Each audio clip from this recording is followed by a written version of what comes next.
the LYT installation to indicate to him that we are ready, yet we do not want to escalate. Our fight was with the terrorists and not with the Pakistani military establishment. Thank you.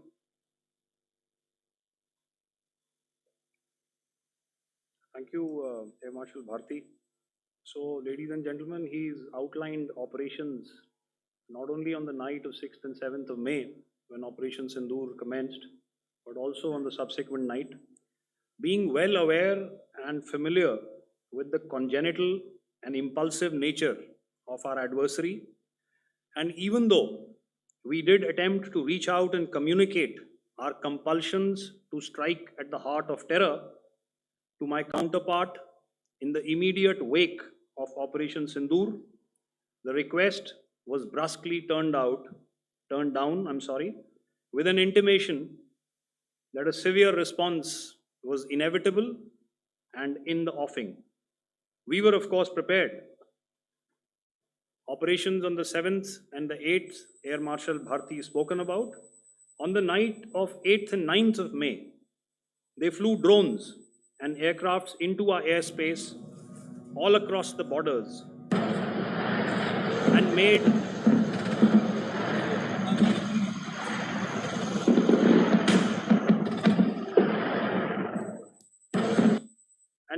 largely unsuccessful attempts to target numerous military infrastructure. Violations on the line of control by Pakistan also commenced yet again and precipitated into fierce arty engagements. The air operations on the night of 8th and 9th of May, I'll yet again request the DG Air Operations to cover.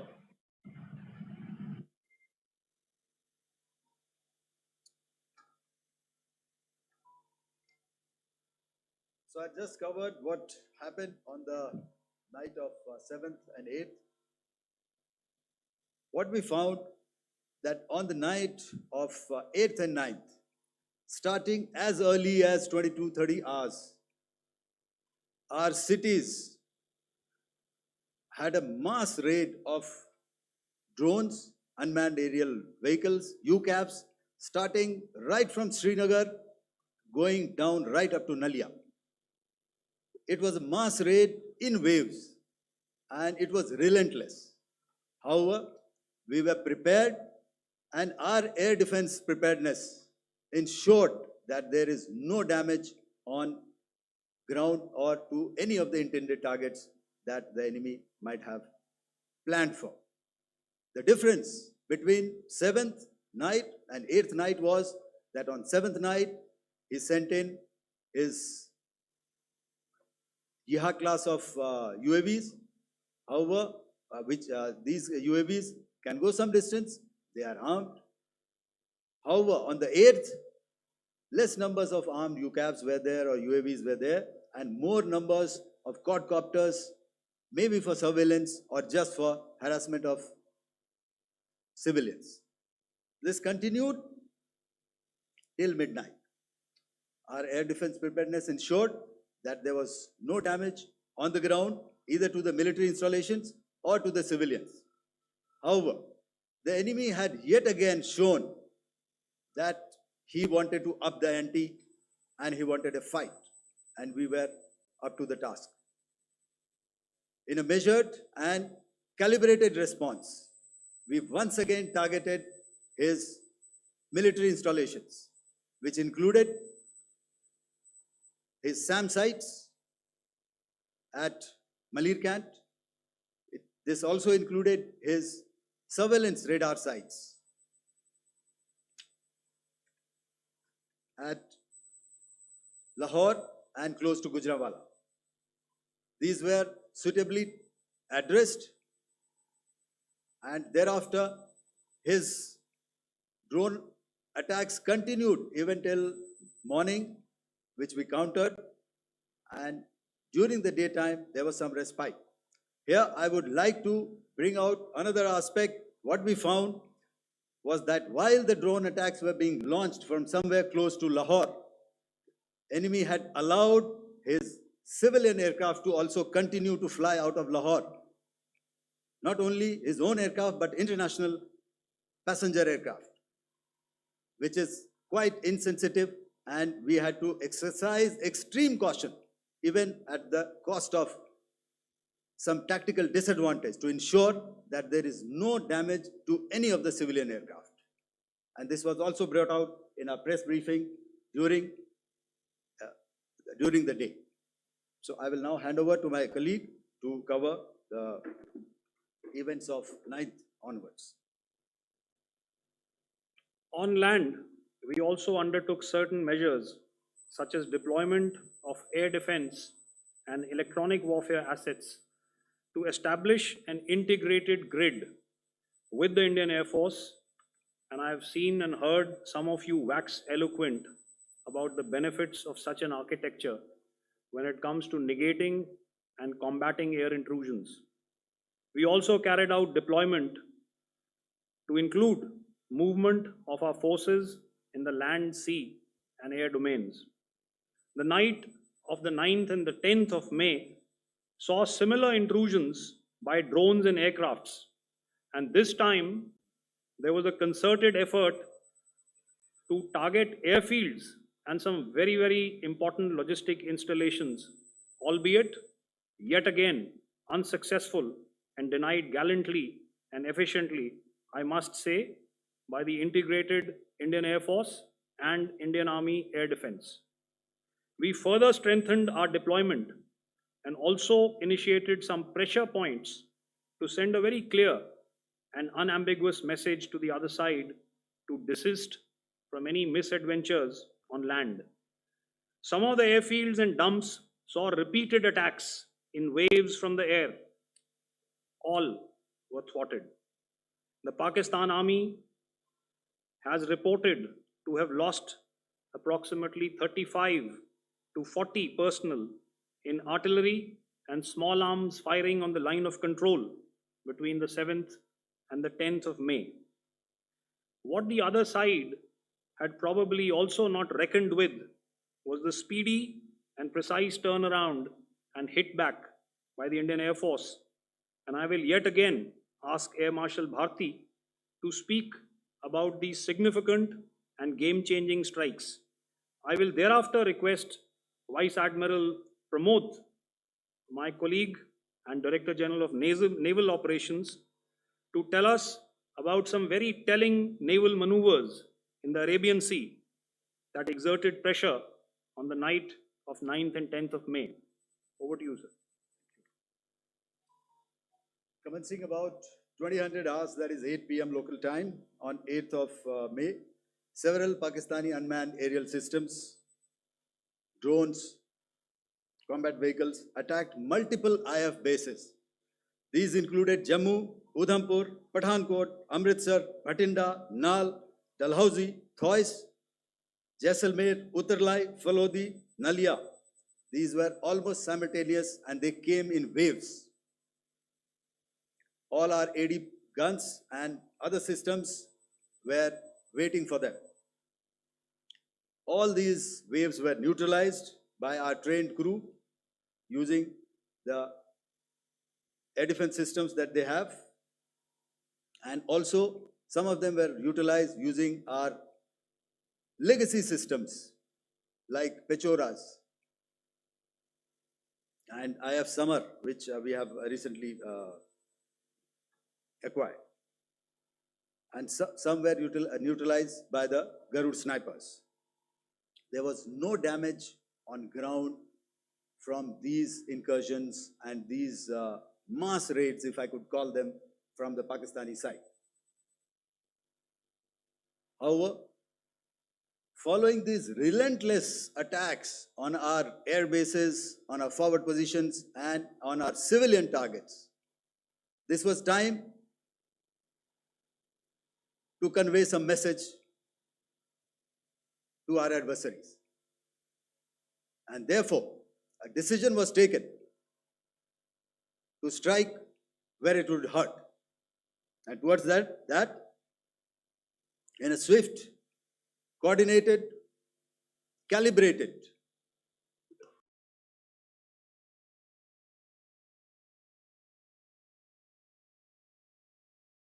attack. We stuck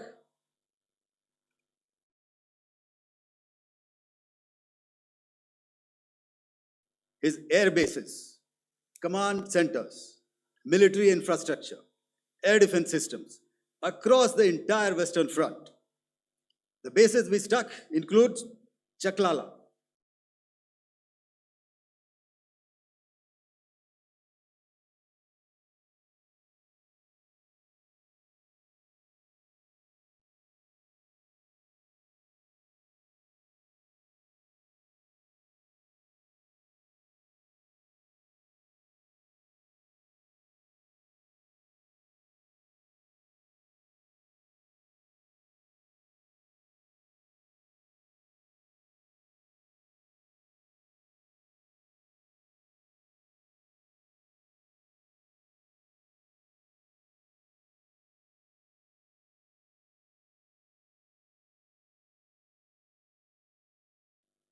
Rafiki, and mind you, Chaklala is Islamabad.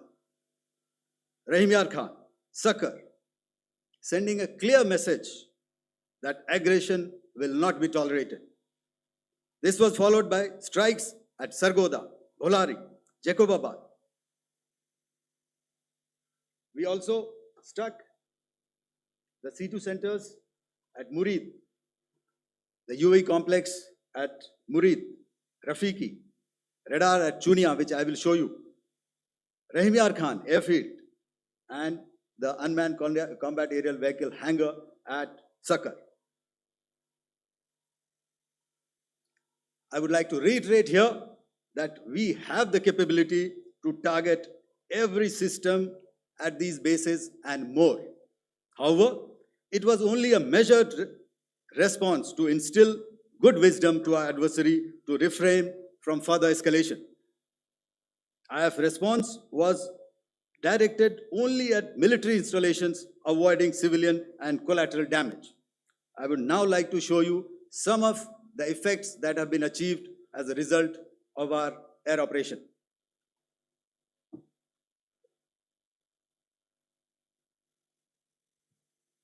Here is the Pasrur air defense system, if you could see. Zoomed up view. This is the radar mounted on a high tower. And after the strike,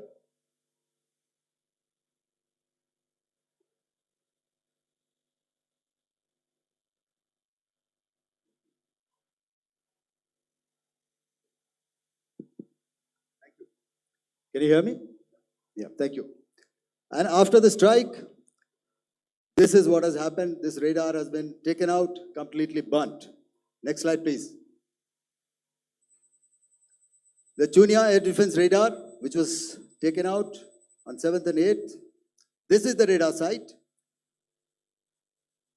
A blown up photograph, once again, on a tower. Not very clear, but what you see very clearly is the after effect after we have stuck. The radar head has been completely decapitated. Next slide, please. Arifwala air defense radar. In this complex, you see how it looked before, blown up image, and after really blown up. Next. Now coming to Sargoda airfield. Remember, this is one of their important airfields wherein they have a lot of assets, F-16s, other assets which they keep getting, training institutes. And we have stuck this airfield. It is not, if you zoom in here, then one impact point here on the runway and second impact point of our weapon, precision weapon on the runway. And if you see this blown up repairing going on, same here. Next. Rahim Yar Khan. This is the area we have stuck. A deep strike out here and one complex here. So this is how it looked before, and same, you see a big crater, another crater here, and this complex After strike, neutralized. Next. Chaklala Airfield, Noor Khan, once again a major air base, a lot of their logistic assets out here. This was the chosen complex that we intended to strike and convey a message. Next slide, please. This is how it looked before, and this is how it looked after our strike. Next. Sakar. We chose the radar site at Sakar. This is the radar site, and after it was struck, this is the aftermath, completely burnt out. Next, please. Aircraft shelter. This is how it looked before the strike, and this is how it looked after the strike. The roof of the buildings completely caved in and burnt. Next. Bolari Airfield, aircraft hangar. This is how it looked before, and this is how it looked after the precision strike. Next. Jacobabad, aircraft hangar, and this is how it looked after. Next. So what I'm trying to convey here, ladies and gentlemen, is to start with, our fight was neither with the Pakistani military nor with anybody else who's there on the other side. Our fight was with the terrorists. We neutralized the terrorists that we selected to be neutralized, and thereafter, we only maintained the air defense posture. However, we were relentlessly pounded by waves after waves, night after night, by his UCAVs, by his drones, and by his other unmanned aerial systems. And that left us with no choice but to retaliate, and yet our retaliation was calibrated, it was graduated, and it was proportionate. Thank you.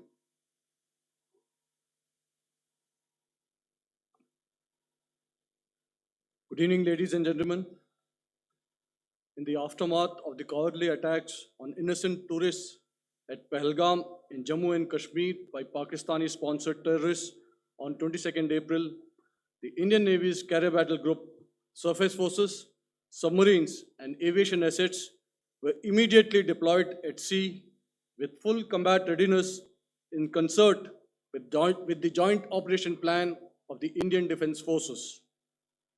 You may be aware that we tested and refined tactics and procedures at sea during multiple weapon firings in the Arabian Sea within 96 hours of the terrorist attack. The aim was to revalidate our crew, armament, equipment, and platform readiness to deliver various ordnance on selected targets precisely. Thereafter, our forces remained forward deployed in the Northern Arabian Sea in a dissuasive and deterrent posture with full readiness and capacity to strike select targets at sea and on land, including Karachi at time of our choosing. The forward deployment of the Indian Navy compelled Pakistani naval and air units to be in a defensive posture, mostly inside harbors or very close to the coast, which we monitored continuously. The Indian Navy maintained seamless maritime domain awareness throughout the duration and was entirely aware of the location and movement of Pakistani units. In effect, we had and continue to have good battle space transparency using our maritime domain awareness grid. As you are aware, our response has been measured, proportionate, non-escalatory, and responsible from day one. Accordingly, the calibrated approach considered all options, including the ability of the Indian Navy for offensive action from and at sea. As part of this escalation control mechanism, the application of force by the Navy was planned in a synchronized manner in coordination with the Army and Air Force, the highlight being teams from the three services working closely in an integrated manner. Along with the kinetic actions by the Indian Army and Indian Air Force, the overwhelming operational edge of Indian Navy at sea contributed towards Pakistan's urgent request for a ceasefire yesterday. As we speak, Indian Navy remains deployed at sea in a credible deterrent posture to respond decisively to any inimical action by Pakistan or Pakistan-based terrorists. Thank you. Samno Varna, Jai Hind. Now I'll hand over to Director General Military Operations for further proceedings.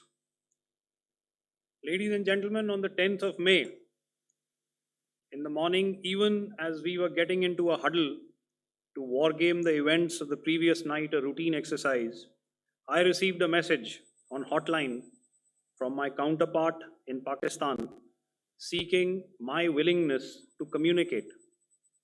Since our initial aim was to strike at terror camps, and all our actions in the subsequent days were in response to the intrusions and violations by the Pakistan Air Force and its army, it was decided that I would indeed speak with my counterpart. You are already aware, I've seen it being covered on national television, that my communication with the Pak DGMO was conducted at 15:35 hours yesterday and resulted in cessation of cross-border firing and air intrusions by either side with effect from 1700 hours 10th of May, after he proposed that we cease hostilities. We also decided to further speak on the 12th of May, that's tomorrow, at 1200 hours, to discuss the modalities that would enable the longevity of this understanding. However, disappointingly, and must I add, expectedly, it took only a couple of hours for the Pakistan Army to violate these arrangements by cross-border and across the line of control firing, followed by drone intrusions across the expanse of the Western Front through last night and in the early hours of the morning today. These violations were responded to robustly and dealt with as they must be.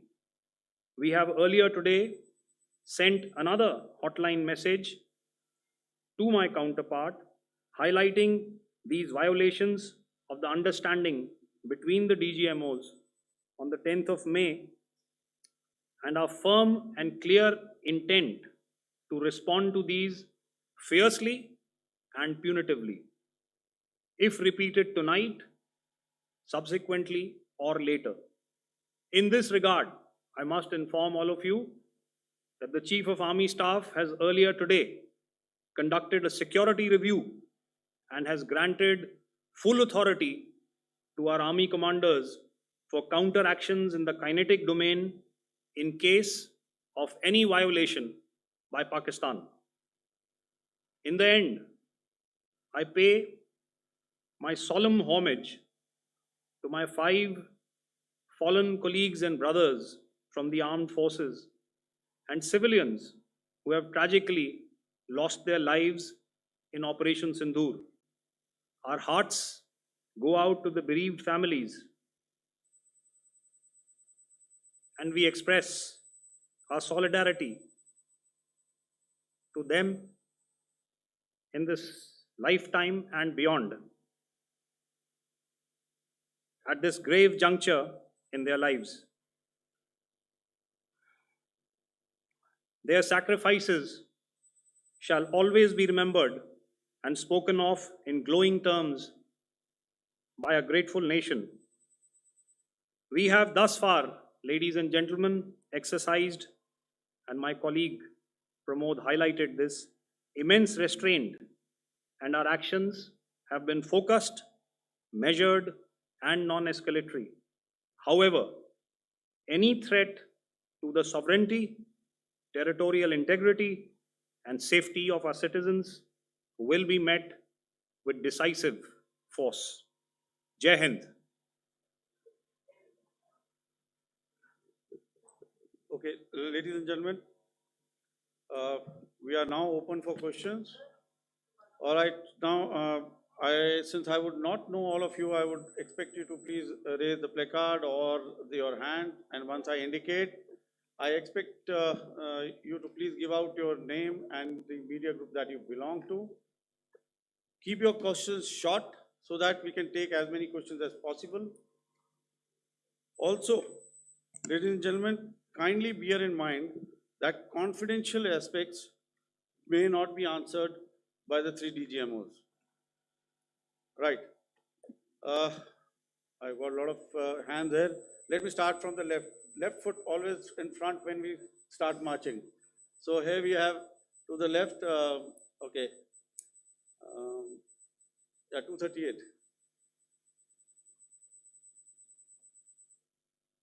Hello. So this is Manas Pratimhuyan from PTI, Press Trust of India. So the understanding that was reached yesterday on stopping the military operations and actions, was it for just 3 days? And what would be the cost escalation if there is violation of this understanding by the Pakistani side? And my subsequent question would be that we have a kind of ceasefire agreement with Pakistan that was finalized in 2003. So will there be some kind of similarities in frameworks between the two kind of understandings, 2003 ceasefire agreement and the current understanding on stopping military operations? And again, what would the cost that will be incurring on Pakistan if Pakistan again resorts to this kind of terrorist activities, because we have made it very clear that the cost will be very high. So I would like to have your thoughts on it.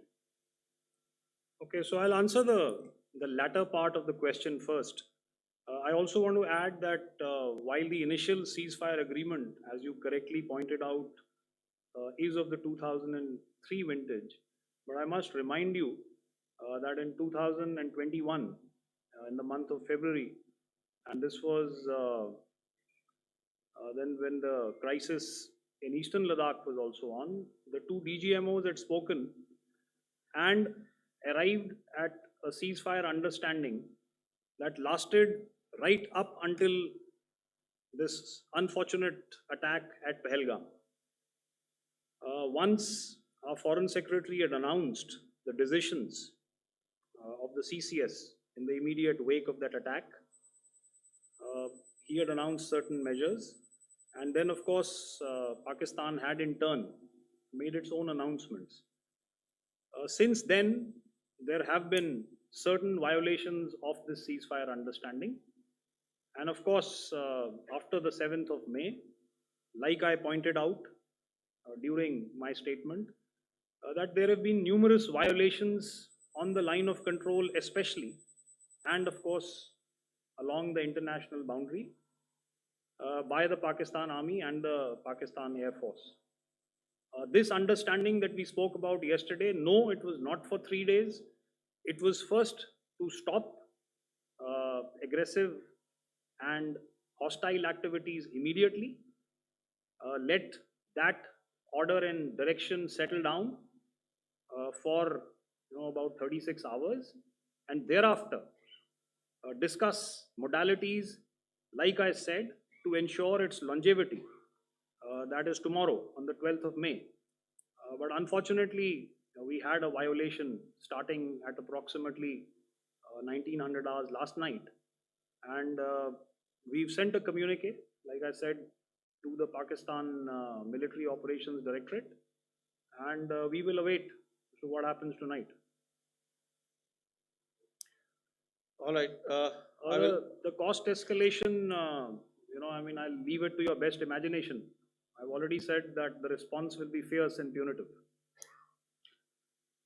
Now, the right foot forward. Yeah.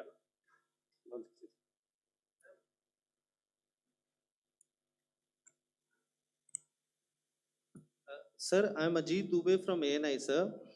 Sir, my question is that you talked about the loss of lives to the Pakistan army, that was around 35 to 40 kills secured by the Indian Army.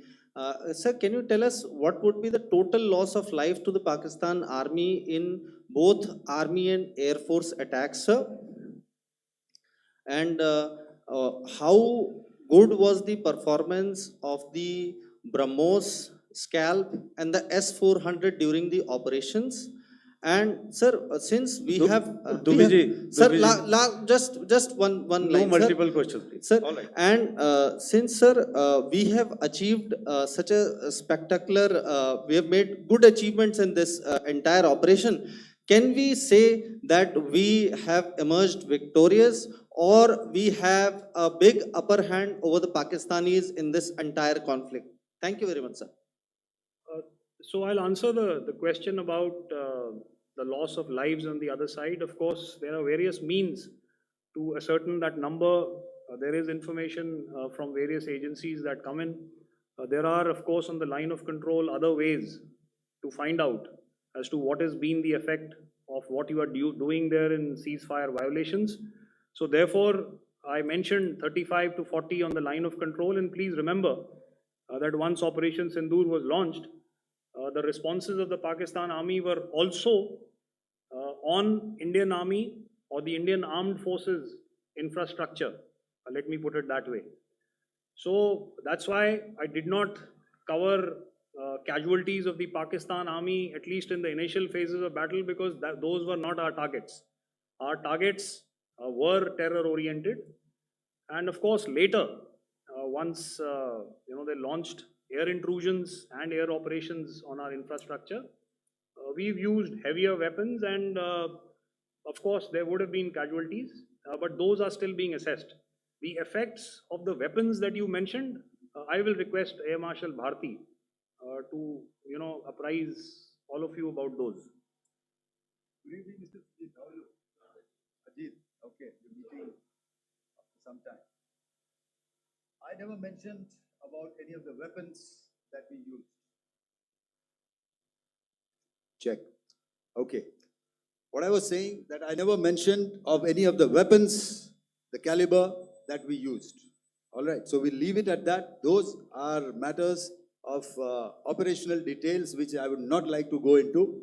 But suffice to say that whatever methods and whatever means we have chosen, it had the desired effects on the enemy targets. How many casualties? How many injuries? Well, to start with, our aim was not to inflict casualties, but in case there have been, it is for them to count. Our job is to hit the target, not to count the body bags. And the last part of your question, I wonder if you read out the tweet on ADGPI at midnight once we'd done what we had to in Operation Sindoor. And that's credit to my friend here on the left. Justice has been served, Ajit. That is all that I will say. Ajit, I'll request you to, refrain putting words into his mouth. All right. Yeah, I'll come back to the left. 147. Sorry, 47. No, 47. Did I see it here or? Yeah. Good I evening, saw it there. gentlemen. Sorry, 147, I saw it there. Sorry. Yeah, since I've already said 147, start please. Hi, sir. Good evening. This is Shivam Patel from Reuters News Agency. Thank you for giving me the opportunity. My question, sir, is how many military targets did Indian Armed Forces strike in Pakistan in response to the attacks from Pakistan? How were these targets selected? And how many troop casualties have been there in total on both sides, if you give details? Thank you. I'm sorry, where are you? I haven't Yeah, spotted his. he's to the Yeah, right. okay. Can you just repeat that for me, please? Sure, sir. So my name is Shivam Patel. I'm from Reuters News Agency. My question is, how many military targets in total did the Indian Armed Forces strike in Pakistan in response to the attack from Pakistan? How were these targets selected? And how many troop casualties have been there on both sides, if you can? So you're speaking of the targets that I mentioned in the wake of the attack at Pahalgam, right?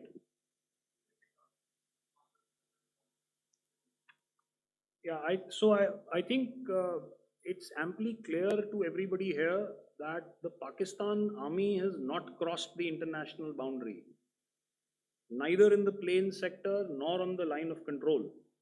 So the intrusions have been in the air. There have been certain attempts on the line of control when ceasefire violations have been on to try and infiltrate and carry out and perpetrate activities that we are all very well familiar with. Whether these are by terrorists or by the Pakistan army or its special forces and commandos is difficult to say, but each of these have been effectively thwarted. So therefore, as far as engagements of military targets on the other side is concerned, I thought Air Marshal Bharti covered those very well and in detail, and he also mentioned as to how they went about targeting those. I think those images were very clear and very, very graphic in telling us as to what we needed to hit. And you'll remember right at the outset, I said that we even went into what was the construction in each of these locations, and therefore decided on the vector that had to be utilized. Please. Okay, if I could add to what the DGMO has said, I have already detailed the targets. Now, whether it is X numbers or Y numbers is that is immaterial. And what damage have we inflicted? You have seen what are the casualties.